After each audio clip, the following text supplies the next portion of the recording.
ABC ពីមុនយកលេសឯកាសន្យានឹងអូនរួចខំទៅស្បត់នឹងគេបាយពី A ជ្រើស B ពេលជប់ C ចិត្តប្រែតែពេលប្រៀបធៀបគឺមានតែ A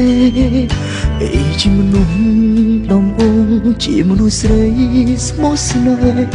ពេលនៅក្បែរគេទើបដឹងអូនល្អ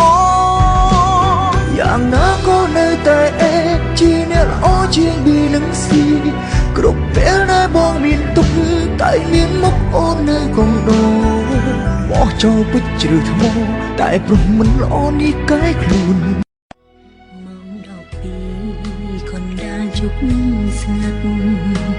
អូនខៀងខំមាត់ហូរទឹកភ្នែកចាំបងស្នេហ៍សងសាអូនគ្មានសិទ្ធិសួរណោ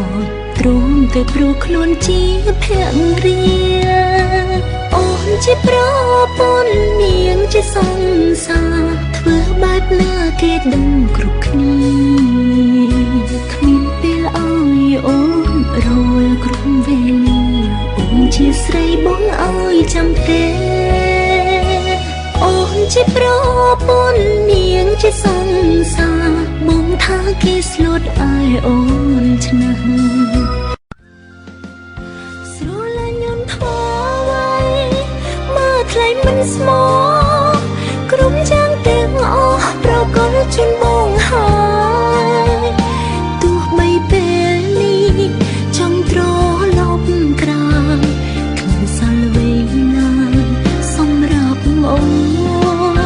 បងនាងចាចេញតែស្វែងរកក្តីសុខទុកសុខគ្រប់យ៉ាងត្រូវធ្លាក់មកលើអូនមិនដឹងរស់យ៉ាងណា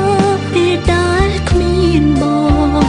ព្រោះបេះដូងអូននៅតែនឹកបងរៀងរង